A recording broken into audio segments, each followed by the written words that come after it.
გამარჯობათ. დღეს ვაგრძელებ თემას დაშვებულია ორგანულ მეურნეობაში. სასოფლო-სამეურნეო პროდუქციის დასახელებაში ტერმინები ბიო, ეკო, ორგანული ევროკავშირში მკაცრად განსაზღვრულია და რეგულირდება ადრე ნახსენები EU 2018-848 რეგულაციით და მისი ქვემდებარე აქტებით.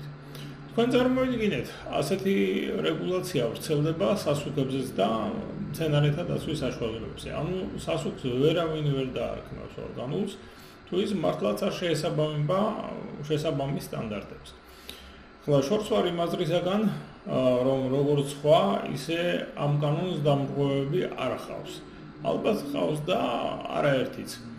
მაგრამ კანონდამრღვევი თუ გამოავლინეს, ისჯება და თან ისჯება სერიოზული ფინანსური სანქციებით. ეხლა რაში მდგომარეობს ხორელი, რომელიც ვიდეოს სათაურში აღნიშნული.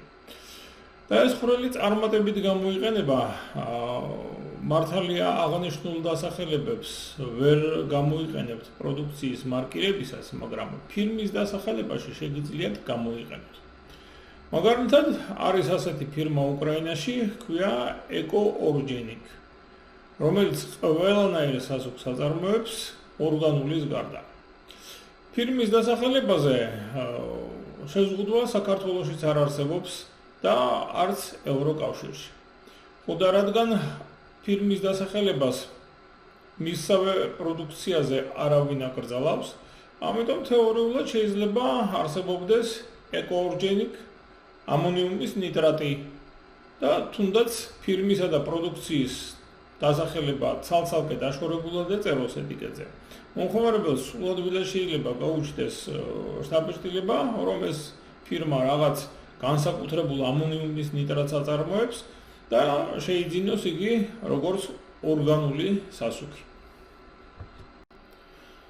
რეალობაში საქმე უფრო უარესადაა, რადგან ამ ფირმის სასუქების დასახელება იწყება სახელით ეკოლაინ. ეს სასუქები ასეთივე დასახელებით იყიდება საქართველოშიც. მაგალითისათვის განვიხილოთ ეკოლაინ ბორონი. საქმე იმაშია, რომ უკრაინას არ აქვს მიღებული ევროპული რეგულაცია EU 2018-848, რაც ჩვენ უკვე მიღებული გვაქვს. ამ მხრივ უკრაინაზე წინ ვართ ევროკავშირის გზაზე. და შესაბამისი შეზღუდვები ეკო, ბიო და ორგანულიზე დასახელებებზე უკრაინაში არ მოქმედებს. რას ვიზამთ ახლა? ქვეყანა ომშია. იმედია ამ საქმისთვისაც მოიცლიან. მაგრამ საქართველოში ფაქტია, რომ ასეთი შეზღუდვები მოქმედებს, ხომ? ამიტომ ეკოლაინ ბორონ ორგენიკი საქართველოში ამ დასახელებით არ უნდა გაიყიდოს. ეს არის ფერმერების შეცდომაში შეყვანა. განა იმიტომ, რომ ეს სასუქი ცუდია და მოსავალს ვერ მივიღებთ. სწორი გამოყენებისას ძალიან კარგი მოსავალი იქნება, მაგრამ ის მოსავალი ვეღარ იქნება ბიო. ეხლა რატომ არ არის ეს სასუქი ბიო? მისი ხელატური აგენტი ეკრანზე ხედავთ არის მონოეთილენამინი. რაც სინთეზურია და შესაბამისად აკრძალულია ორგანულ მეურნეობებში. რეგულაცია 2018-848 მიხედვით. ეხლა მწარმოებლის საიტზე აღნიშნულია შეხედეთ რეგულაციები EU 834/2007 და EU 899/2008, რომლის მიხედვითაც ეს სასუქი არის დამზადებული.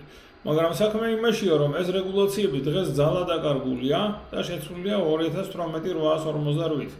ამიტომ უკრაინისათვის შეიძლება ყველაფერი ოკეია, მაგრამ არავითარ შემთხვევაში საქართველოსათვის. ასეთი მაგალითები კიდევ ბევრი შეიძლება მოვუყოთ, მაგრამ ახლა ეს ვიდეო მაგისათვის არ არის გამგოსნილი. საერთოდ ხელატურ სასუქებზე არის დიდი გაურკვევლობა, ბევრს გონია, რომ რადგან ხელატია, ამიტომ ბიომეურნეობაში დასაშვებია. საქმე იმაში გახლავთ, რომ დასაშვებია მხოლოდ ორგანული არასინთეზური ხელატწარმოქმნელი ნივთიერებები. მაგალითად, იგივე ლიმონმჟავა დასაშვებია თუ ის სინთეზური არ არის, ანუ ქიმიური სინთეზით არ არის მიღებული. და მიღებულია მცენარეებისაგან, თქვა ლიმონიდან არის გამოწვეული ან სოკოებიდან, მაგალითად ასპერგილუს ნიგერი შესანიშნავი წყაროა ლიმონმჟავაზე. და სიმართლე გითხრათ, პირადად ჩემთვის ეს ცოტა გაუგებარია, რატომ არ შეიძლება ქიმიურად სუფთა, თქვა 3-ცხრიანი 99 და 9% სიზუფთავის სინთეზური ლიმონმჟავას გამოყენება ბიომეურნეობაში. მაგრამ კანონი ესია და ვერაფერს ვიზამთ. ეხლა ამ წუთში ასეთ კანონთან გვაქვს საქმე. და ეს უნდა დავიცვათ, როგორიც არის ისე. საკუთარი საჭიროებისათვის, რა თქმა უნდა, არავინ დაგიშლით სინთეზური ლიმონჟავას გამოყენებისას, მაგრამ კომერციული პროდუქტის წარმოებისას უკვე პრობლემა შეგექმნებათ. განსაკუთრებით არ მიყვარს ხელად წარმოქმნილი აგენტი EDTA, რომელიც ასევე ფართოდ არის გამოყენებული დღეს და წარმოდგენილი საქართველოს ბაზარზე. გარდა იმისა, რომ ის სინთეზურია და ამის გამო არ შეიძლება მისი გამოყენება ბიომეურნეობაში, ის საკმაოდ მდგრადიც გახლავს და ნიადაგში დიდხანს რჩება. ბიომეურნეობაში კიდევაც რომ ვინმე დაუშვას EDTA, მე მას არასოდეს გამოვიყენებ და არც ვინმეს მურჩევ EDTA-ს შემცველი სასუქის ან მცენარეთა დაცვის საშუალების გამოყენებას. საქმე იმაშია, რომ ძალიან დიდი ხნის განმავლობაში ათეულობით წლები ბენზინში დაშვებული იყო ტეტრაეთილ ტყვია, რომელიც გამონაბოლქვთან ერთად ვრცელდებოდა და გაიბნეოდა ატმოსფეროში. ახლა გვინდა თუ არ გვინდა, ეს მძიმე მეტალი დედამიწაზე დაილექა და არის ნიადაგში, მართალია უხსნადი ფორმით. იგივე ნატრიუმის ციტრატი ტყვიას ხსნის ძალიან მცირე რაოდენობით. ტყვის ციტრატის ხსნადობა არის 0,1 გრამილიტრში. ანუ ძალიან მცირე ხსნადობაა, მაგრამ EDTA-სთან ტყვის კომპლექსის ხსნადობა უკვე 100 გრამიალიტრში, ანუ 1000-ჯერ მეტი ლიმონჟავასთან შედარებით. EDTA ტყვიას გადაიყვანს ხსნად ფორმაში და ხელმისაწვდომს ხდის მცენარეებისათვის. რაც შემდეგ ჩვენ სხეულში მოხვდება. ამიტომ ასეთ სასუქს მე მოვერიდებოდი. მართალია, რაც ახლა ვთქვი, არის სუფთა თეორიული მსჯელობა და არ არსებობს სერიოზული სამეცნიერო კვლევების ზუსტი მონაცემებით, რომ აი რომელ ნიადაგში რამდენით ზრდის ეს ტყვის რაოდენობას, ძალიან დაბინძურებულების გარდა. მაგრამ ეს თეორიული მსჯელობა მერწმუნეთ უსაფუძვლო სულაც არ არის და სრულიად საკმარისია, რომ EDTA-ს შემცველი სასუქი ან მცენარეთა დაცვის საშუალება საკუთარ მიწაზე არ გავაჭაჭანონ. მე არ ვთვლი, რომ EDTA-ს შემცველ პროდუქტებს, ვინც ორგანულ მეურნეობაში დასაშვებად თulis და ასე ყიდის, ყველა შეგნებულად აკეთებს ამას. რეალურად ისეთი ჭაყლართული სიტუაციაა, რომ შესაძლოა უბრალო ადამიანურ შეცდომასთან მქონდეს საქმე. არ შეიძლება, რადგან ევროპელი მწარმოებელია, მისი უპირობო ნდობა. შეუმცდარი არავინ არ არის, ჩემი ჩათვლით, ყოფილა რომ არასწორი ინფორმაცია მქონია და გამივრცელებია, სანამ საპირისპირო არ გავიგე სარწმუნო წყაროებიდან, ასე რომ თუ ვინმე დამიმტკიცებს, რომ EDTA დასაშვებია ბიომეურნეობაში, ქართული ან ევროპული კანონმდებლობით, ბოდიშს მოვიხდის სიამოვნებით, თუმცა ასეთ პროდუქციას არც მე მოვიხმარ პირადად და არც სხვას ვურჩევ ტყვის მობილიზაციის უნარის გამო. ეს ზღაპარი სულაც არ არის. სამწუხაროდ არ არსებობს ერთიანი რეესტრი ევროპაში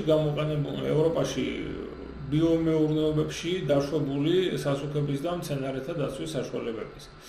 ერთადერთი შედარების სრული მონაცემთა ბაზა, რაც ვიპოვე, აქვს სასერტიფიკაციო ფირმა EcoCerts და ეს ბაზა შეგიძლიათ ნახოთ intrans.bio საიტზე.